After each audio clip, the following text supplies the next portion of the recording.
BFM Business, Tech Co, spécial Foundation.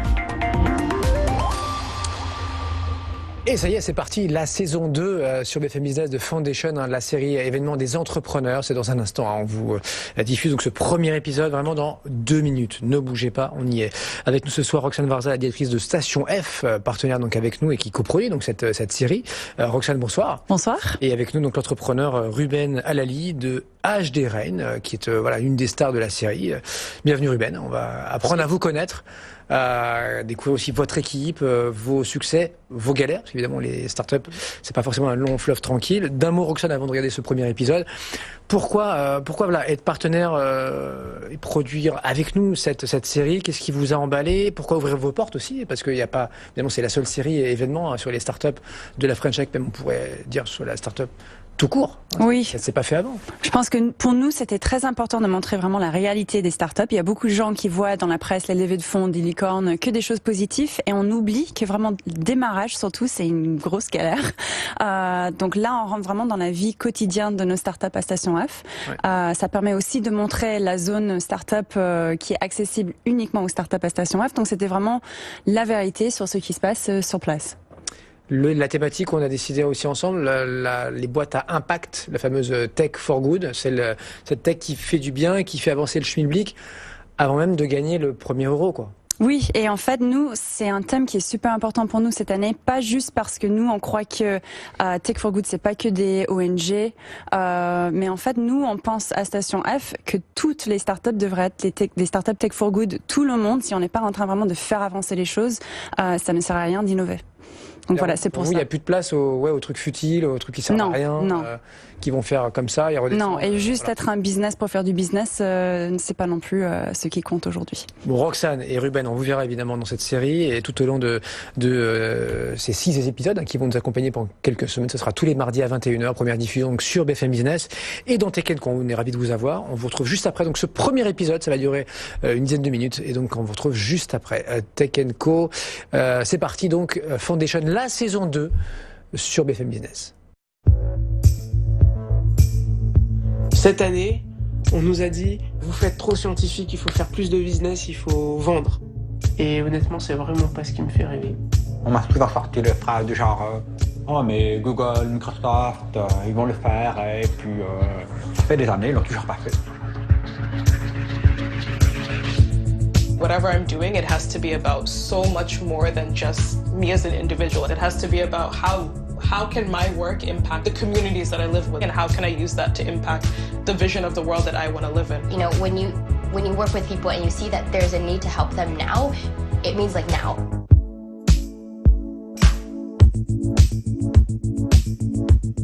I'm trying that way again and again. There's no time for giving up. Je crois que le monde a changé. C'est-à-dire que si vous regardiez les chefs d'entreprise ou les créateurs d'entreprise il y a 30 ans, leur sujet, c'était l'amassement de richesse. C'était ça le sujet principal de l'entreprise. So we're starting to see a new trend around tech for good and people who want to do impact tech. And I think it's definitely something that we need to encourage because I think we have a lot of problems that aren't being addressed today. So tech and innovation needs to start paying attention to that. Quand on voit les nouvelles générations, on comprend d'après pas mal d'études que ce qu'ils recherchent, c'est effectivement un but à leur activité professionnelle. Donc en ça, le fait que la start-up ait une cause sociétale, je pense, permet de remplir ce rôle. Cette ambition d'intégrer les problématiques environnementales et sociétales dans l'entreprise, elle vient surtout, je dirais, de la société civile. Elle vient d'une longue histoire de tentatives des pouvoirs publics et des organisations internationales de s'emparer du sujet, avec plus ou moins de succès. Il y a eu des Grenelles environnementaux, il y a eu des tas de choses. Il y a évidemment l'ONU qui a fait des choses. But I think there's also a misconception where a lot of people think these businesses are just NGOs, they're just associations, they're not actually viable businesses. So we really need to see a few solid businesses emerge in this space. Et la logique à laquelle on est arrivé, c'est de dire cette question environnementale, elle sera réglée à partir du moment où les acteurs financiers s'empareront eux-mêmes du sujet, et les acteurs économiques. C'est une sorte de prise de conscience. Et au bout, on voit des entreprises arriver dont la finalité financière est moins importante que l'impact qu'elles sont capables d'avoir sur la société.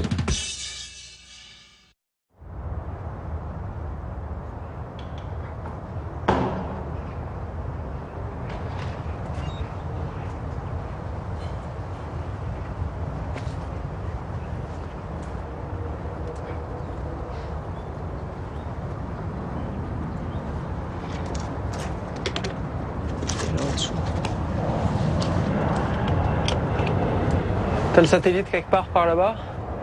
L'onde, elle arrive sur l'antenne et elle vient sur la première partie du récepteur. Et après, on a notre câble qui part et qui va être branché à la deuxième partie du récepteur qui est en bas, à l'abri de la pluie. Et donc à chaque fois qu'il pleut, on va avoir nos mesures et on retransmet ça dans nos serveurs. Et l'idée quand on fait de la prévision météo, c'est plus on observe correctement ce qui se passe à l'instant T, plus on va réussir à prévoir correctement ce qui va se passer dans le futur. Donc chaque petit pic, il y a une chaîne de télévision. On va regarder la puissance du pic. Et à chaque fois qu'il pleut, ça va diminuer. Et ensuite, on va pouvoir dire il pleut vers le sud, vers l'ouest. C'est notre signal brut, du coup. Et après, on a tout le boulot mathématique à faire derrière. Comment prendre rendez-vous chez le médecin, régler un problème administratif, prendre des nouvelles de ses proches? Impossible pour une personne sourde ou malentendante. Un outil unique au monde vient d'être mis en place par les opérateurs français des télécoms et ce, via une application inventée chez nous, en Ile-de-France, par un Parisien. Il est lui-même sourd, mais il peut désormais passer des coups de téléphone grâce à cette application. Vous allez nous le prouver tout de suite, Ségolène. Oui, Olivier, le fondateur de Roger Voice, qui est en ligne avec nous sur France Bleu Paris. Bonjour Olivier. Bonjour, allô? Bonjour tout le monde. Oui, bonjour, on vous entend Olivier. Est-ce que vous pouvez nous décrire ce qu'il se passe sur votre téléphone en ce moment même quand je vous parle? Ah ben écoute, je lis ce que vous me dites, en fait, ça écrit automatiquement tout ce que vous me dites sur mon téléphone. Je tiens l'écran en face de moi comme ça et je lis ce que vous dites. Est-ce que ça change votre quotidien, Olivier, cette application? Ah mais carrément, par exemple là je suis en train de faire un appel à la radio, j'ai jamais pu faire ça avant. Et l'application permet aussi de passer par un interprète en langue des signes. C'est vraiment une avancée pour toutes les personnes qui ont des difficultés de communication au téléphone. Oui, ça s'appelle Roger Voice. Merci infiniment Olivier Janel, le fondateur, le directeur général de cette appli qu'on a testé en direct sur France Bleu Paris. Outil unique au monde, c'est une invention parisienne. Bon, c'était rapide. Combien de gens écoutent cette radio-là? Ils mettent ça en route pour aller au travail. So the idea is that we're going to be training you guys to become junior developers. So I know some of you have come to the workshops that we've done with some of our other partners where you work on your CVs or your LinkedIn or interview practice. So the idea is that we're going to give you a balance of your code skills and your soft skills. So at the end of the training, you'll be ready to be hired as a junior developer. There you've already done HTML and CSS. Now we're going to go into JavaScript, React, Node.js. So they may not mean a lot right now, but you'll come to understand them a bit more. Because sometimes it's going to be hard. You're going to get stuck. You're going to be like, what is code? You know? But you have to continue.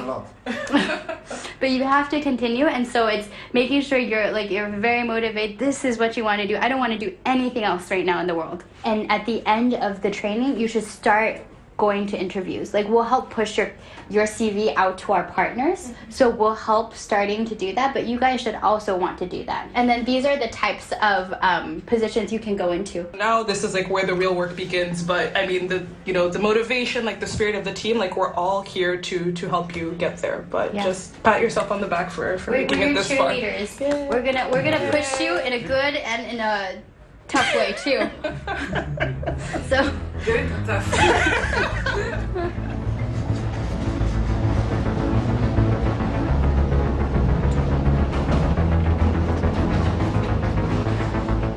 So I remember like the first day I arrived here, I was terrified to leave my apartment because I didn't want to like go out on the street and have to speak to people in French. I lived mainly with my mom. She was an immigrant herself.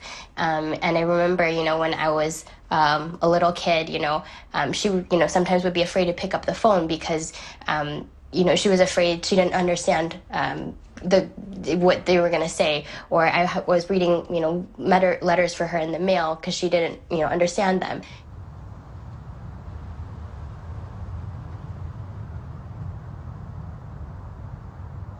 Hi, can you hear me? Hi, yes. Yes. Hey, this is Daniel from Find Myself. Okay, nice to meet you. Ruben and François from HDRing. Okay, so the technology is issued from research work, mainly from François yes, PhD. During my PhD a few years ago, So we develop a small device. We can plug it behind the antennas, and if we put a network of this hardware, we have the hardware and then different software in order to retrieve rainfall maps. First of all, I've read your work, Francois. I'm really impressed. It's just very, very thorough and a very nice read. Are you going to try to crank it up to larger urban areas? So our plans would be to deploy like 3 or 4 of such systems, 2 or 3 in France and maybe 1 or 2 in Brazil, in Chile, in South America. Thank you, Ray, and have a nice day. Thank you, likewise. Thank you. Ouais, concurrents potentiels. Ils sont aux US, ils sont bien plus avancés et ils sont un peu plus forts, quoi. Ils sont au niveau du dessus et au niveau du dessus. Ils ont 45 millions. Ouais, 45 millions. Non, cumulé 60 et quelques millions. Et le truc, c'est qu'aux États-Unis, ils font un concours à Boston, ils prennent 800 000. Et nous, on met 6 mois à avoir 30 000 avec la BPI. Bonjour à tous. Je suis vraiment très content d'être ici pour pouvoir présenter un peu mon parcours. J'ai travaillé après mes études chez Orange pendant 8 ans. Ce n'était pas facile en termes d'insertion professionnelle. Je ne suivais pas tous les réunions. Mais c'est marrant, à un moment, on m'a dit « ça va être moi qui est responsable des réunions ». Ok. Pourquoi? Parce que finalement, si les réunions s'éternisent et durent 1 heure ou plus, alors qu'une réunion était prévue pour 20 minutes, parce qu'on s'est égaré du sujet. Quand on s'égare du sujet, je ne comprends plus rien de ce qui se passe. Je pose la question, de quoi parle-t-on? Ils ont trouvé ça formidable, finalement, parce que je remettais les gens. Je ne sais pas ce que j'aurais fait il y a 20 ans. Sans email au travail. L'ordinateur a été une révolution. Et j'ai eu la chance d'être arrivé sur le marché du travail au moment où les ordinateurs ont été massivement adoptés. Les innovations, ça rend les choses plus faciles dans la vie. Mais pour les personnes handicapées, les innovations rendent les choses possibles. Je n'ai pas créé cette application parce que j'ai envie de téléphoner, mais parce qu'il y a 60 millions de Français qui téléphonent. Il faut bien vivre avec ces gens.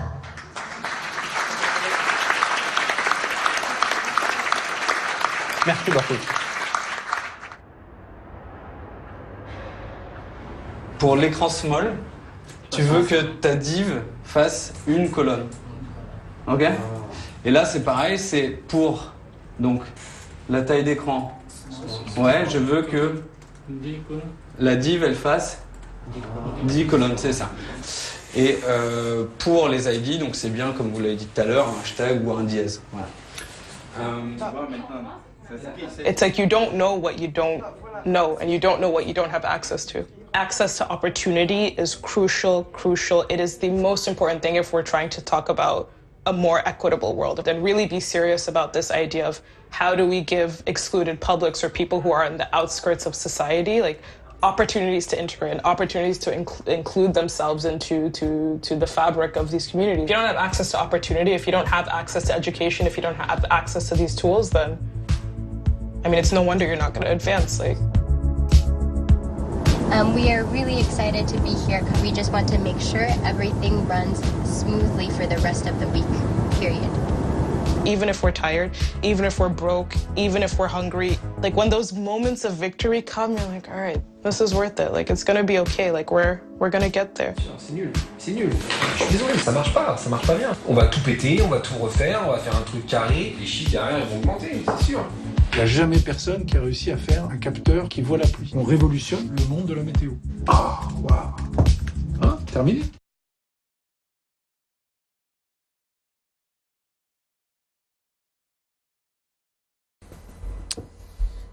Et voilà donc pour ce premier épisode de la série Foundation, dont on est très fiers évidemment, sur BFM Business, coproduction avec la Station F. Ça fait quoi donc, Ruben, de se voir là, à l'écran? Alors c'est pas une série Netflix, mais franchement c'est quand même très sérieux et très bien fait là, cette histoire. C'est assez impressionnant. Ouais. Pendant le tournage, c'était difficile les premiers jours d'ouvrir un peu notre porte et puis montrer ce qu'on avait à l'intérieur du développement de cette société. Ne spoilez pas parce qu'il reste encore 5 épisodes, non. Mais il vous a suivi pendant combien de temps, le réalisateur là? 4 mois.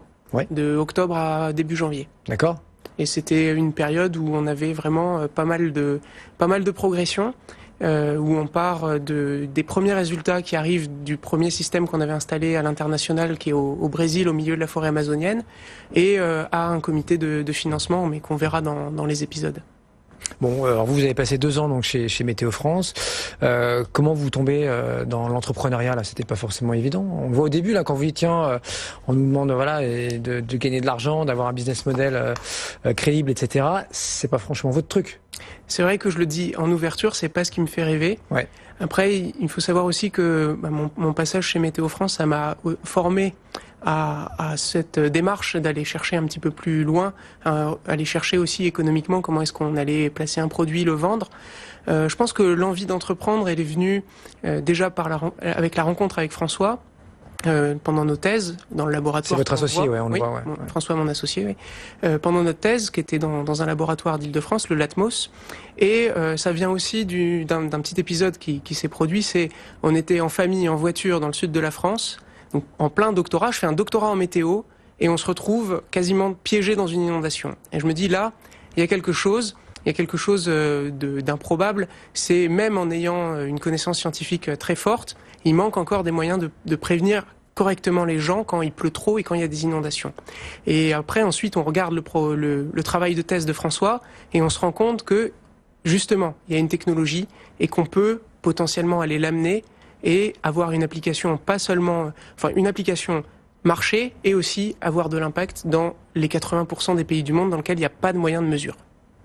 C'est-à-dire qu'ils n'ont pas de prévision météo, ils savent pas s'il va pleuvoir En fait, quand on est en France, qu'on est en Europe ou aux États-Unis, on a cette chance, on sort notre téléphone portable, on regarde la météo et on a des établissements publics, dont Météo France, qui ont fait les investissements nécessaires pour installer des grosses infrastructures. On parle de plusieurs centaines de millions d'euros d'investissement pour avoir cette infrastructure.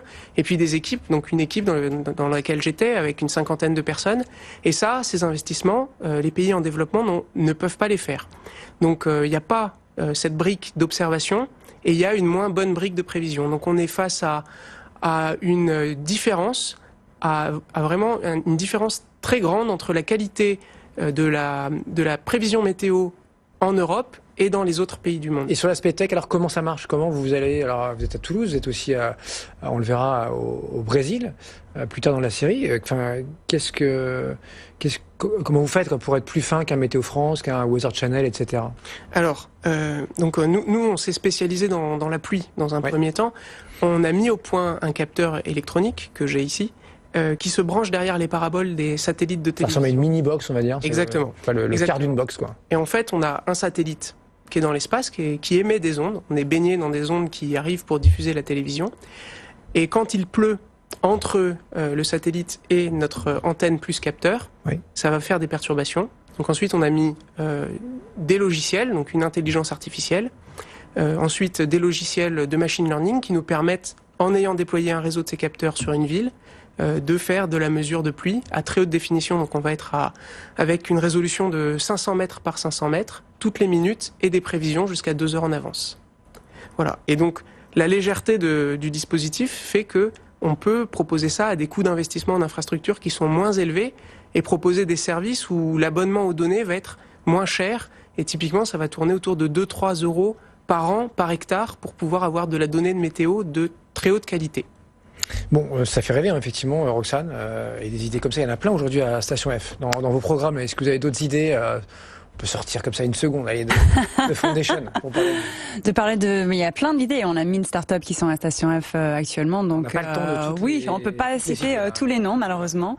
Les sujets qui ressortent le plus, on reste toujours avec le SaaS en B2B en premier.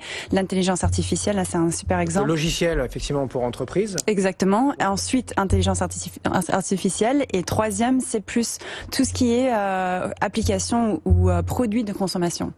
Donc on a aussi des choses qui sont pas forcément numériques digitales, des cosmétiques innovantes, des vêtements innovants. Donc on a vraiment de tout. Et la quête de sens, là, effectivement, vous le voyez depuis 2 ans, c'est vraiment dans cette jeune génération, plus ou moins jeune d'ailleurs, parce qu'effectivement, chez vous, l'entrepreneur moyen a une petite trentaine d'années, on va dire. Il a pas 22 ans et demi, il sort pas de l'école, même s'il y en a, mais pas que. Et donc cette quête de sens, elle est hyper importante. Il la place vraiment, c'est au moins aussi important que effectivement faire une levée de fonds, faire du chiffre d'affaires, être rentable pour eux dès le départ, de dire tiens là-dessus, il y a un truc à faire, c'est un marché qui est pas adressé, il faut qu'on y aille. Oui, bah, on voit de tout. Enfin, il y a des places parfois pour plusieurs startups qui font la même activité. Parfois, elles arrivent à travailler ensemble. Parfois, la concurrence, ça peut faire avancer des choses aussi. Oui. Donc vraiment, on a de tout. Et avec 1000 boîtes à Station F, c'est normal aussi qu'on a parfois des boîtes qui traitent un peu le même sujet. Dans cet épisode-là, Ruben, on vous voit, et bon, évidemment, elle est californienne, donc ça lui parle doublement. Roxane, quand vous citez donc l'Américain qui lui a levé plusieurs dizaines de millions de dollars.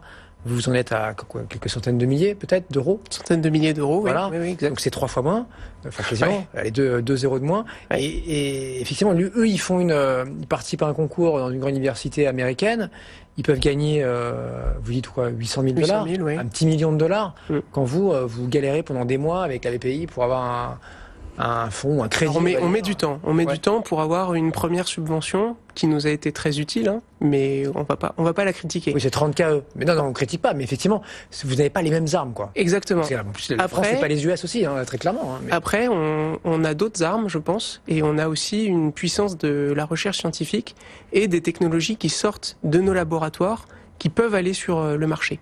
Et là, c'est vraiment un bon exemple, puisqu'on a le concurrent américain, quand on discute avec eux, ils nous disent, on a lu les travaux de thèse de François, on est impressionné par ce que vous avez fait, comment est-ce que vous voyez les choses? Parce que eux aussi, ils cherchent de la donnée météo, et eux aussi sont sur de l'utilisation d'ondes qui se propagent déjà dans l'atmosphère. Donc, s'ils voient une solution émergente de l'autre côté de l'Atlantique, bah, ça les titille, ils posent des questions aussi sur ce qu'on fait. Après, eux n'utilisent pas exactement la même technologie que nous. Donc on a un point de différenciation, on a une barrière à l'entrée avec un brevet qui est en cours de dépôt, on a du secret, on a accumulé des données. Et donc il y a aussi ces aspects-là qui, je pense, même si on n'a pas eu la même puissance financière au départ, font qu'on peut arriver à des très beaux résultats. Bon, vous nous direz aussi, si cette série Foundation vous a servi, in fine, Ruben, si vous avez demandé des demandes entrantes, des partenariats qui se font et qui sont plus faciles. Roxane, si on parle un peu, non pas politique, mais voilà, sur l'actualité du Tech for Good, on sait qu'il y a ce Next 40 qui est repris finalement par le successeur de Mounir Majoubi. On le sortira d'ailleurs à l'occasion de l'exclu avec Cédric O, donc le nouveau secrétaire d'État au numérique. Ce sera à la mi-mai, donc c'est dans pas longtemps. Voilà, est-ce que le Tech for Good, est-ce qu'on peut en vivre? Enfin, vous me voyez bien, est-ce qu'on peut faire quand même du business? Que c'est le but des startups que vous hébergez aussi dans ce méga campus, le plus gros au monde qu'est Station F. Il faut quand même, in fine, que oui, il y a des levées de fonds, qu'on puisse embaucher, qu'on puisse gagner de l'argent pour reverser aux investisseurs, qu'il y ait des dividendes, etc. Enfin, c'est quand même le but de l'entreprise. Là. Est-ce que vous sentez qu'il y a des business rentables qui se profilent? Moi, je trouve ça marrant que la question se pose. Parce que je pense que toutes les startups devraient être des startups Tech for Good. Toutes les startups devraient vraiment faire quelque chose qui contribue à la planète, aux personnes. Donc, c'est pas le cas. C'est peut-être pas le cas. On pense souvent juste à la rentabilité, juste à l'argent. Donc c'est un changement culturel qui doit se passer un peu dans le milieu. Mais oui, on voit plein de startups qui contribuent de façon significative, positive. Et je pense que là, on a pris que 3 exemples de Station F, mais on a des masses chez nous. Et je pense qu'il y en a plein dans le monde qui vont vraiment réellement changer les choses. Elles sont aussi bien organisées, elles sont aussi bien suivies, elles sont aussi bien financées, accompagnées par les investisseurs. Je pense que là, il y a des exemples. Je pense que je sais pas si on peut appeler ça la Tech for Good, mais des exemples comme Tesla, des choses qui rentrent plus en la partie écologique. Ouais. Et il faut qu'on parle vraiment d'autres sujets qui ont plus d'impact sur l'ensemble des sujets, quoi. Donc en France, typiquement, un Blablacar, vous le mettez dans le Tech for Good, quoi. Moi, je mettrais, ça nous permet de réduire nos émissions de CO2, etc. Complètement, ouais. Et tout ce qui est trottinette, je sais que c'est un sujet un peu sensible, mais ça aussi, il y a beaucoup de gens qui voient ça comme un Tech for Good. Ouais. Pourquoi sensible? Parce qu'il y en a trop, c'est vrai que les Il y en a trop, il faut mettre en place des règles, il faut les contrôler un petit peu, mais je pense qu'on est sur des choses qui, si on regarde la pollution, ça pollue beaucoup moins que tous les autres moyens de transport. Bon, Ruben, il nous reste 2 minutes. Un petit conseil là pour ceux qui voudraient devenir entrepreneurs, et comme le disait très très bien il y a un quart d'heure, il y a une demi-heure maintenant, Roxane, c'est pas la vie des startups et de la French Tech, c'est pas que les licornes, ces boîtes qui valent 1 milliard, ces levées de fonds à 10, 50, 100 millions d'euros auxquels on finit par s'habituer sur BFM Business. C'était pas le cas au début de Tech & Co en 2015. Là, ça devient quasiment banal. Finalement, on s'américanise. On rattrape un petit peu notre retard sur la Silicon Valley. Ruben, alors vous, entrepreneur, là, celui qui vous écoute ce soir, il dit tiens, j'aimerais bien, je pense que je peux faire comme Ruben, je peux me lancer, j'ai une idée, j'ai un associé, j'ai un truc. Je pense qu'il lui faut de la passion, de la motivation, du courage et beaucoup de persévérance. Si on arrive aujourd'hui à déployer des systèmes, à commencer à faire du chiffre d'affaires, à envisager notre premier tour de table, donc on va ouvrir le capital et lever de l'argent, c'est aussi parce qu'au démarrage on a fait des sacrifices. Alors on a tous fait des sacrifices, on a mis beaucoup d'un point de vue financier et engagement à 3 cofondateurs.